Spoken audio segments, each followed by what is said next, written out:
Finally സാഹസം എന്ന ചിത്രത്തിൻ്റെ ആദ്യ ഷോ ഇപ്പോൾ കേരളത്തിലെ വിവിധ തിയേറ്ററുകളിൽ അവസാനിച്ച് ചിത്രത്തിൻ്റെ ആദ്യ പ്രതികരണം പുറത്തുവന്നിരിക്കുകയാണ്. ആ ഒരു അപ്ഡേഷനാണ് ഇന്ന് നമ്മൾ നോക്കാൻ പോകുന്നത്. വീഡിയോയിൽ മുൻപ് വീഡിയോ ലൈക്ക് ചെയ്യുക, ചാനൽ സബ്സ്ക്രൈബ് ചെയ്യാൻ വേണ്ടി ശ്രമിക്കുക. നരേൻ, ബാബു ആൻ്റണി, ഒപ്പം തന്നെ റംസാൻ എന്നൊക്കെ പ്രധാന കഥാപാത്രങ്ങളായിട്ട് ഇന്ന് റിലീസിനെത്തിയ ചിത്രമായിരുന്നു സാഹസം. എല്ലാ സിനിമാ പ്രേമികളും ഒരേപോലെ സാഹസം എന്ന ചിത്രത്തിൻ്റെ റിലീസിനായി ഏറെ ആകാംക്ഷയോടെയായിരുന്നു കാത്തിരുന്നത്.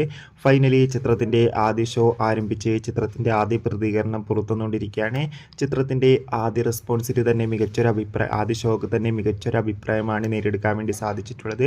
ചിത്രം മികച്ചൊരു കോമഡി ആക്ഷൻ എൻ്റർടൈൻമെൻ്റ് ആണെന്നും ചിത്രത്തിൽ എല്ലാവരുടെയും മികച്ച മികച്ച ആക്ഷൻ രംഗങ്ങളും കാണാൻ വേണ്ടി സാധിക്കുന്നുണ്ടെന്ന് റിപ്പോർട്ടുകൾ സൂചിപ്പിക്കുകയാണ്. എന്തായാലും സാഹസം എന്ന ചിത്രത്തിൻ്റെ കൂടുതൽ റെസ്പോൺസിനായി കാത്തിരിക്കാം. ചിത്രത്തിന് വേണ്ടി എത്ര പേര് കാത്തിരുന്ന് കമൻറ്റ് ചെയ്യൂ. കൂടുതൽ സിനിമാ വാർത്തകൾ പെട്ടെന്ന് ലഭിക്കാൻ ചാനൽ ഇപ്പോൾ തന്നെ സബ്സ്ക്രൈബ് ചെയ്യുക.